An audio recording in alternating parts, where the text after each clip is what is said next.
Nailabas na po namin ang 18, ipapaimbita namin ang 14 pa, at kung hindi pa ho kayo kontento, ay meron pa pong 7 na handang magtestigo rin.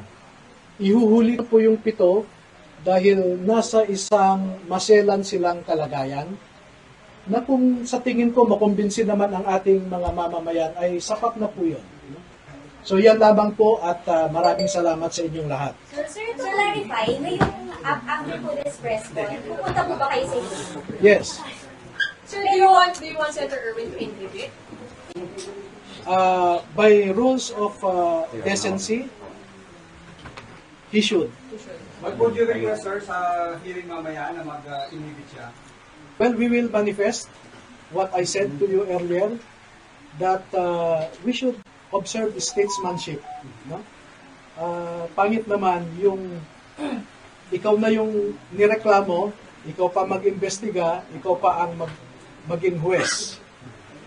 You mentioned earlier you expect them to cite the witnesses in contempt, sir? Well, if you look at the rules, no, it says there that if you falsely testify, you can be cited in contempt. Now, if the former soldiers will affirm and confirm what they stated in their affidavit, what would be the response of Mr. Erwin Tulfo and other legislators similarly situated? Sasabihin ba niya, nagsasabi kayo ng totoo?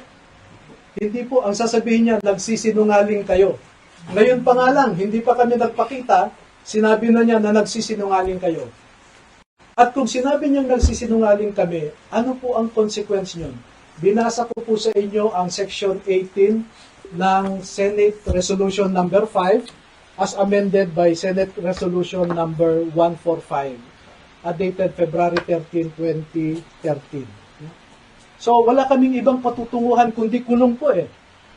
And that is why the logic of our request, the reason, the basis for our request is for him to recuse himself, to inhibit and let those who were not named in the affidavit to preside over the investigation. Pero he can participate, sir, si Senator Erwin. Yes, we As a welcome. chair. Yes, yes. And, And, sorry sir, si Senator Robby, may sinabi ko kasi si Senator Erwin sa baba na pinatatanong po sa inyo kung sasamahan niyo po ang naging wagabilin sa hearing niyo.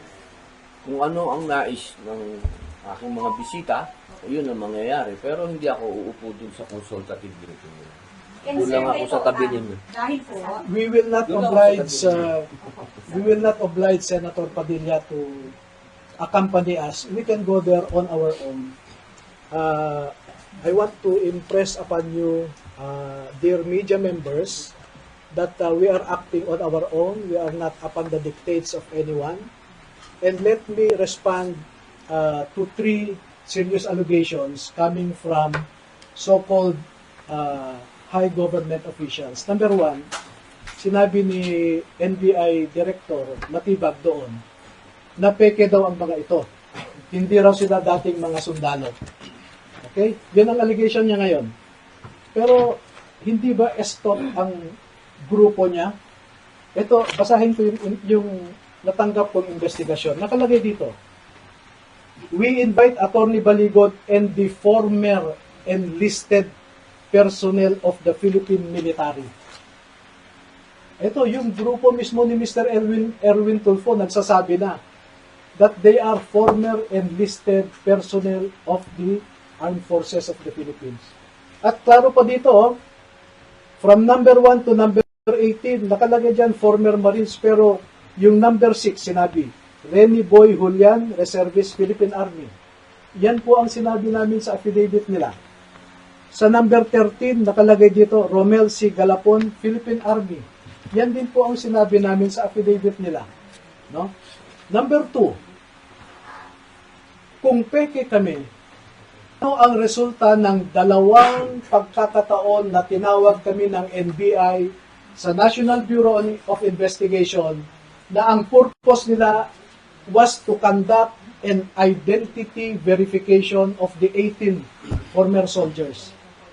At 2 beses nilang na-prove na totoo yung sinasabi na 16 ang dating Marines, dalawa naman ang dating army. No? Pangatlo, bakit niya namang sasabihin na nagsisinungaling ang mga ito? Eh siya mismo, nagsumite siya ng affidavit ng mga sundalo sa ombudsman. At yung panel of investigators ng ombudsman na pinapangunahan ni retired General and Attorney Eliseo Cruz ng ombudsman, no? Eh binanggit nila yung affidavit ng dalawang dating sundalo doon sa fact-finding nila against former Speaker Martin Romualdez, former Congressman Saldico, at a certain Attorney Raulito Paras. Nandun po sa report ng panel of investigators ng ombudsman. E anim po yun ng mga abogado ng ombudsman. So sino po ang nagsisinungaling? Noon pa ay sinasabi ko, si Matibag ay isang political operator. Hindi po yan investigador. No? At ang ginagawa niya ngayon ay pinupolitika niya, hinahatak niya ang National Bureau of Investigation sa isang political exercise. Sana hindi masira ang NBI as an institution. O, pangalawa, narinig namin kanina, nagmo-monitor ako na ang sabi ni Senator Erwin Tulfo ay bogus daw ang mga ito. Eh kung bogus ang mga ito, eh bakit po siya nagpadala at sinabi na former enlisted personnel ng Armed Forces of the Philippines ang mga ito? No? I think there is duplicity in the words of, coming from the mouth of Mr. Erwin Tulfo. Attorney, ano masasabi niyo dun sa binabanggit ng NBI na may inconsistencies dun sa na-submit sa ombudsman dun sa naging testimonya nila sa Senado noong Webes? Naku po, sabi ko nga, sabihin niya yung inconsistencies, no? And by the way, halimbawa sir, yung binabanggit nila, nakalagay dun sa original na affidavit ng 18 na may mga pulis na namburiki dun sa maleta. Pero dun sa ombudsman, nakalagay na lang dun na may mga pulis na tumulong para mag-deliver ng mga maleta na wala na yung pagburiki. alam nyo ganito, ang pagbasehan po ninyo sana ay yung pirmado at notaryado na affidavit ng mga ito. Kasi may mga kumalat na may mga nagdagdag o may nagbago at ibinibintang nila sa amin yon. Eh dapat na makasuhan yan si Matibag kung saan niya kinuha yung peke na affidavit na yan eh.